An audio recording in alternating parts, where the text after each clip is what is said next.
Oh man, I am so excited for all of you to get to be introduced to Terry Rice. Terry Rice is an incredible individual who's helping entrepreneurs all across the globe.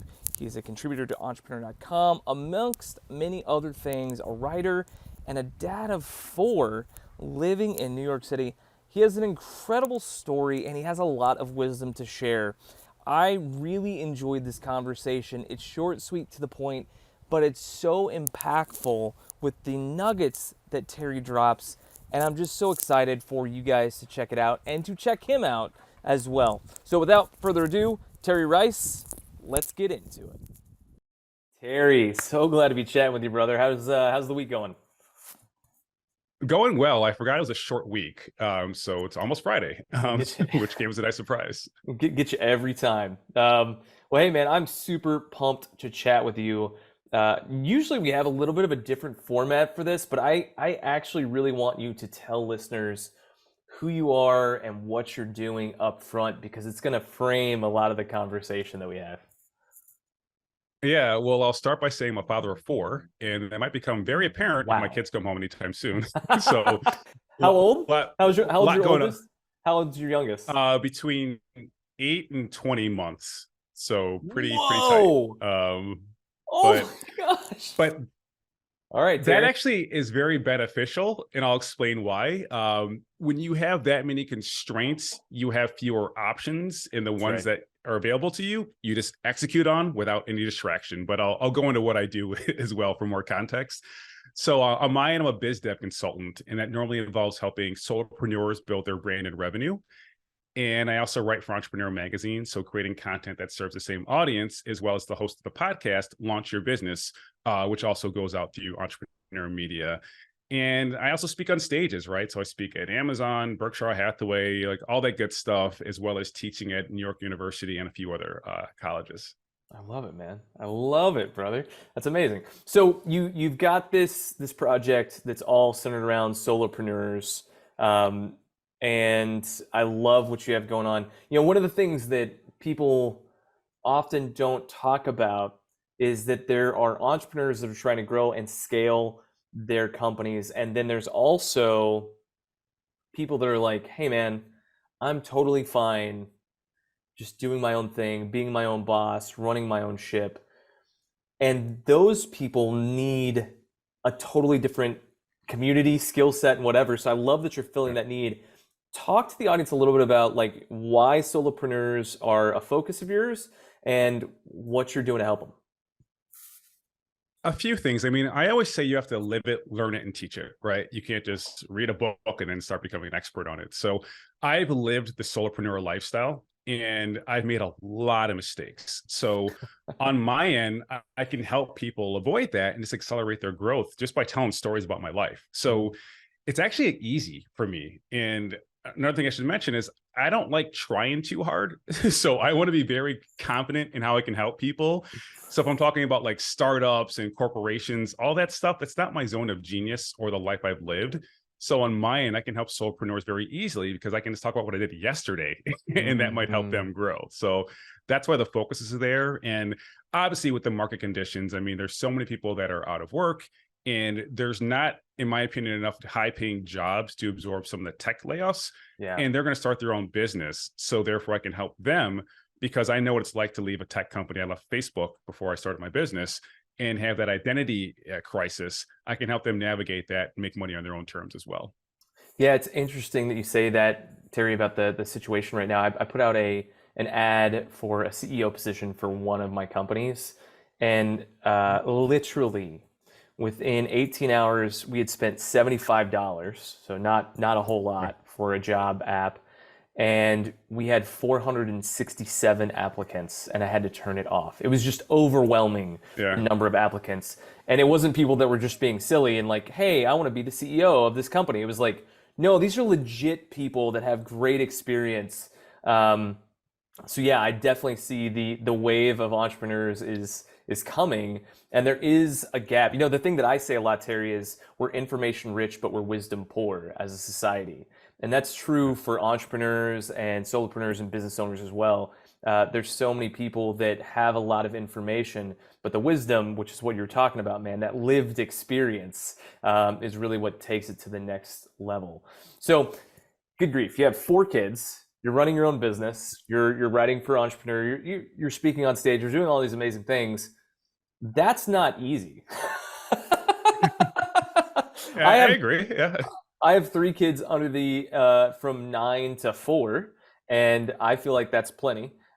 So whenever you're going about your day to day, how do you keep your head above water? Like, what are the things that you do to stay centered and calm and thoughtful in your behavior? I'd say there's a few things. One is there's this book I read called The One Thing. And the one thing mentions is this focusing question that helps you out a lot. You think to yourself, what's the one thing I can do? Such by doing so, everything else becomes easier or unnecessary. So when I'm creating my goals for the quarter, that's what I'm thinking. Like, what's the one thing I can do? Then every week, what's the one thing I can do? Every day, what's the one thing? In this moment right now, what's the one thing, which is enjoying this conversation with you. So I just have like this system in my head where I'm like, is this the most important thing I should do right now? Based on the fact that I have Mm. 4 kids that need, me to pay for stuff and they're going to be home soon. And if Yeah. the answer is no, I just stop, right? So that's part of Mm. it. Another is I schedule work around the gym. And I know that sounds ridiculous, but I'll wake up around 5 a.m. Normally. My kids wake up around 6. By the time I get to the school, it's like 8:30. Then I go to the gym for about an hour, I love come this. back. Then I start working around like 10:30 or so. So I'm not going to sacrifice my mental health or my physical health. So therefore, I'm forced again to prioritize even more. Okay, great. Now you only have 4 hours to work today. What's the most important thing? And what else can you outsource, eliminate, or automate? Yeah. Yeah. So you the one thing, by the way, great book. If you're listening to this and you haven't picked it up, go read it. It's so, so good. Okay, so you work your days around the gym. See, this is really, most people don't think about it that way, Terry. I know that you know that. I know that I know that. They're not thinking, I've got to build my day around my well-being. They're thinking, I've got to build my day around building my business, engaging with my clients and customers, whatever it may be. Was there a shift or an inciting incident that like led you to that, or was that always just something that was in you? I'll say this: when I worked in corporate, and the last corporate job was Facebook, that was not me, right? And the issue with Facebook is you get free breakfast, lunch, and dinner, but you have to be there before 8:30 to get breakfast, and dinner is not start till 6. So you're incentivized to get there early, leave late, and never go to the gym. So if you'd see me back then, I look different, right? Let's just say it that way. Did And they not have a gym on the campus? inciting nobody went to it though. That's the thing. Okay, Like, okay, because you're okay. just like, or I could go have a donut, which is free, right? so Got it. so that's the issue. But the inciting incident, if there was one, was just looking at a picture of myself in my 20s, because I was a college athlete as well. And I'm like, man, I used to look like that. And I don't want to be that guy who's telling stories about how I Mm. used to bench 300 pounds. So I started going to the gym again, and I just saw like immediate gains. And I was like, this is the identity that I want now. I don't want the identity of the tech guy who brags about working at Facebook to make other people feel bad. I want to be the identity of this at that point, like this, guy in his late 30s who's healthy, who runs a business and is an active father. So I changed my identity by design. And I Yeah. think that's what a lot of solopreneurs and entrepreneurs don't get, is you can't just change your mindset because that's, it's not something that happens in the moment. You have to change your identity. Therefore, you know what path you're on and what steps you should take to be that person. I love that, man. I love that so much. Okay, so now you are doing all these things. You're building your life around your gym time. You're also building your life around, I can see it, like intentionally spending time with your kids and being there with them. I mean, the 6 to 8:30 window of like getting them up, getting them ready for school and like doing all that craziness to 8:30, like that's intentional time that you're saying I'm going to give that to them. Do you create other intentional times at the back end of your day too, or are you one of those guys that's like, I can only do it in the morning because that's the best that I can control? I do it near the back end too, and my goal is to spend about 15 minutes alone with each kid every day. Not the baby because she can't really tell, but but Right. the older ones, Yeah. just so we have time to talk. Because you know what it's like when you have multiple kids. You're talking to one, the other one's interrupting, so on and so forth. So just blocking off that time is important to me.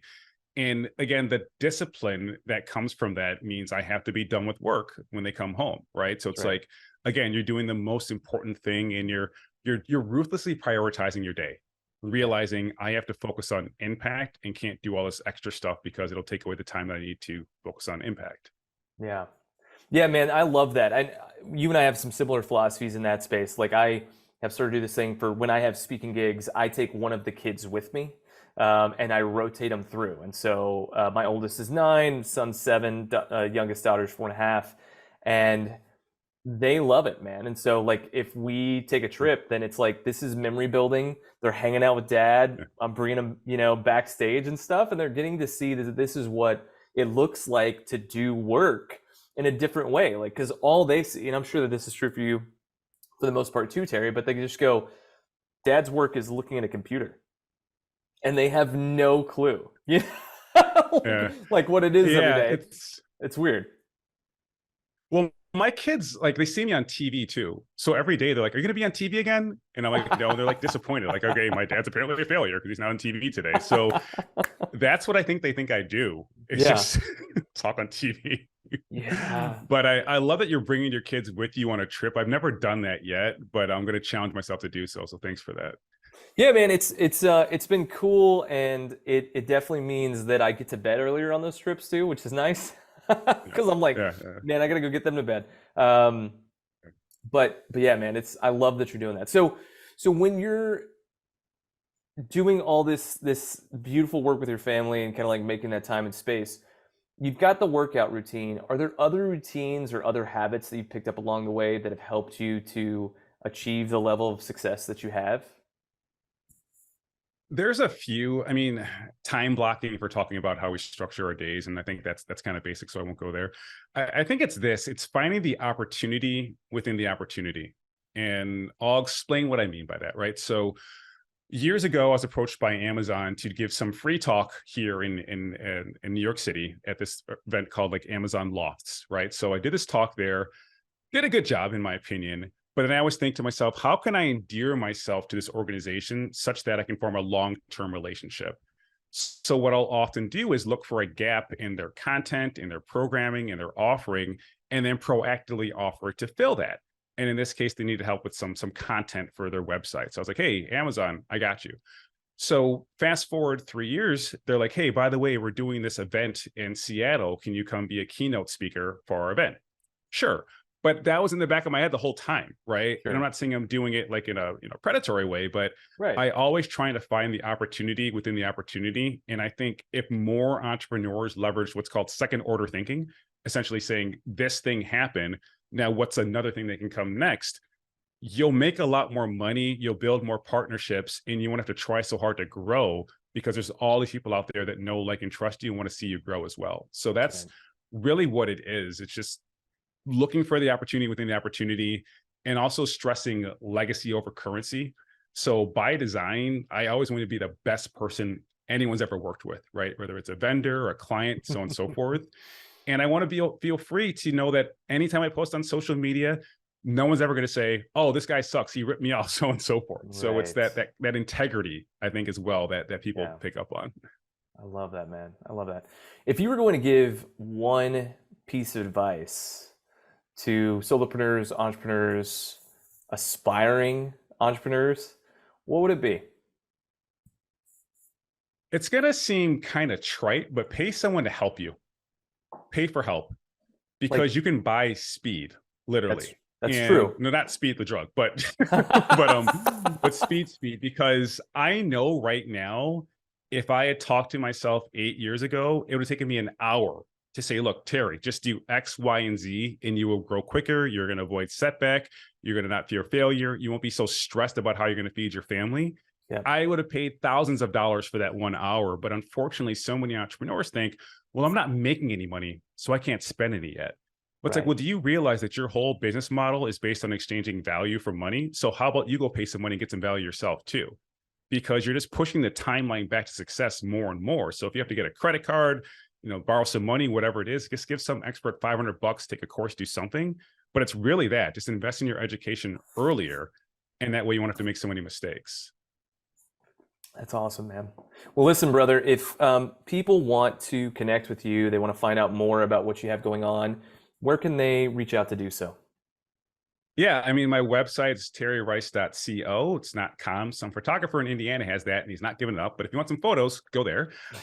Also on social media, it's Terry Rice. You can check me out there as well as LinkedIn.